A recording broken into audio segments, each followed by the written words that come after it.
ये बात बिल्कुल वाज़ेह और अय्या है कि दुनिया कायनात में कोई चीज़ भी ज़ाती तौर पर ना नफ़ा देने की ताकत रखती है ना नुकसान देने की ताकत रखती है, सिवाय अल्लाह की ज़ात के।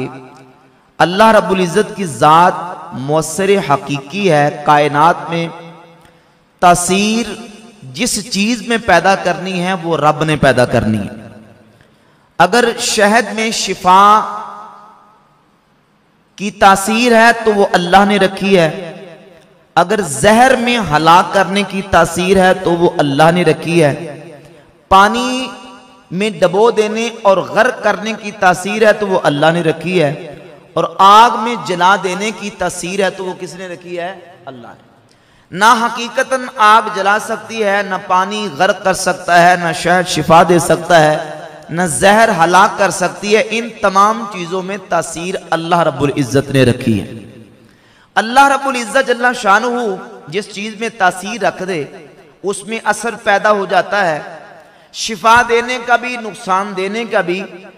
अब ये फैज़ो बरकत का नजरिया और अकीदा समझें कि अल्लाह तबारक व तआला ने कुछ जबानों में, कुछ मकानात में, कुछ अशखास में, कुछ ज़वात में ऐसी बरकतें रखी हैं कि अल्लाह तबारक व तआला जल्ला शानुहु के तासीर पैदा कर देने से उन चीजों में नफे की ताकत भी मौजूद है, नुकसान की ताकत भी मौजूद है।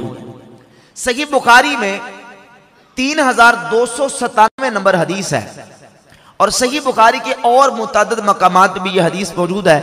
नबी पाक सल्लल्लाहु अलैहि वसल्लम ने एक सांप का जिक्र किया। एक सांप है मखसूस किस्म का जिसको तुफियतैन और अबतर कहते हैं। तुफियतैन उसके सर के ऊपर दो निशान होते हैं और दुम कटा सांप जिसके बारे में हुजूर ने फरमाया उक़्तुलू दत्तुफियतैन वल अबतर फ़इन्नहु यतमिसानिल बसरा व यस्तस्क़ितानिल हबला।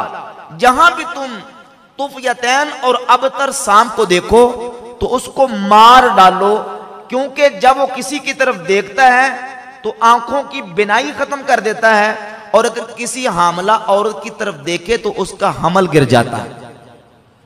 एक सांप है, मखलूक है अल्लाह की। अब उस सांप में ये तासीर कहां से आई कि वो जब किसी की निगाह की तरफ देखे तो देखते ही आंखों की बिनाई जायल कर देता है और अगर किसी हामिला औरत की तरफ देखे तो उसका हमल गिर जाता है। यह तासीर किसने रखी है? तासीर उसमें अल्लाह ने रखी है। एक सांप की निगाह की तासीर यह है, यह सही बुखारी की हदीस है, कोई किस्सा कहानी को खबारी रिपोर्ट को वाकया नहीं है। सही बुखारी की 3297 नंबर हदीस है कि वो सांप अगर किसी की तरफ देखे तो आंखों की बिनाई जायल हो जाती है और हामिला औरत का हमल गिर जाता है।